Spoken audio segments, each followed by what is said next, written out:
എല്ലാവർക്കും പുതിയൊരു വീഡിയോയിലേക്ക് സ്വാഗതം. ഇന്ന് ഞാനിവിടെ പറഞ്ഞു തരാൻ പോകുന്ന ഒരുപാട് പേര് ചോദിച്ചാണ് സിഗ്നൽ സ്പ്ലിറ്റർ. അതായത് ഒരു ആംപ്ലിഫയർ സിഗ്നലിനെ രണ്ടായിട്ട് സ്പ്ലിറ്റ് ചെയ്യുന്നത്, അതിലൊന്നിൽ കൂടുതലായിട്ട് സ്പ്ലിറ്റ് ചെയ്യുന്ന ഒരു സർക്യൂട്ടാണ് പറഞ്ഞു തരാൻ പോകുന്നത്. അപ്പോൾ ആദ്യമായിട്ട് കാണാമല്ലോ അല്ലേ,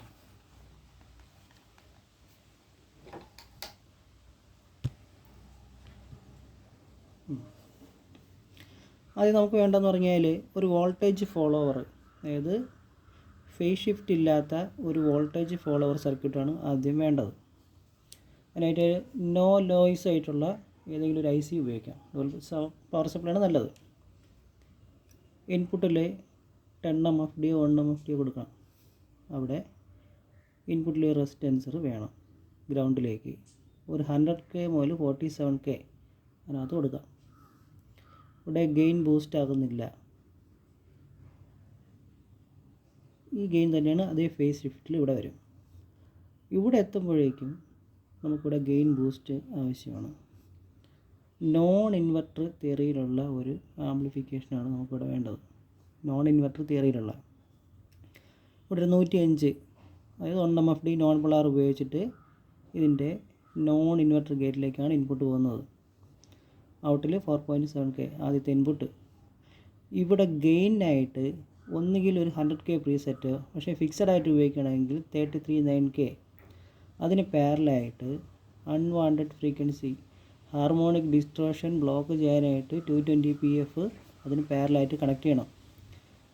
ഇവിടെ വ്യത്യസ്തമായിട്ട് ഒരു വോൾട്ടേജ് ഫോളോവർ അല്ല, ഒരു വോൾട്ടേജ് ഡിവൈഡർ വരുന്നുണ്ട്. ഇവിടെ ഒരു ഡിവൈഡർ സർക്യൂട്ടാണ്.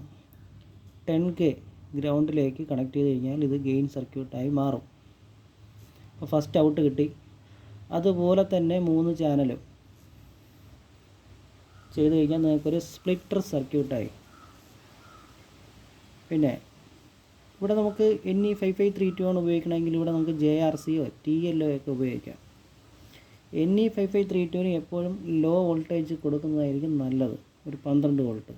പക്ഷേ ഇവിടെ വരുമ്പോഴത്തേക്കും 15 വോൾട്ട് വരെ കൊടുക്കാം. രണ്ടാമതായിട്ട് ഈ വോൾട്ടേജ്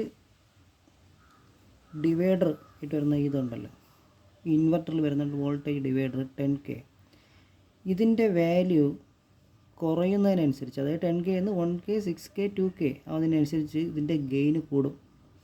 ഈ ഔട്ടിൽ നിന്ന് വരുന്ന ഈ 33K ഫീഡ്ബാക്ക്, ഇതിൻ്റെ വാല്യൂ ഹൈ വാല്യൂ ആകുന്നതിനനുസരിച്ച് ഇവിടെ ഗെയിന് കൂടും. ഓക്കെ,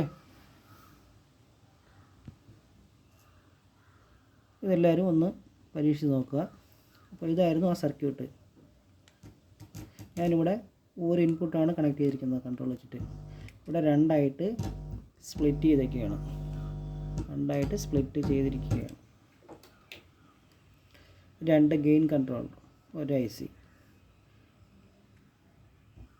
സംശയമുണ്ടെങ്കിൽ നിങ്ങൾക്ക് കമൻറ്റായി ചോദിക്കാവുന്നതാണ്. അപ്പോൾ ഇതെല്ലാം മനസ്സിലായി എന്ന് വിശ്വസിക്കുന്നു.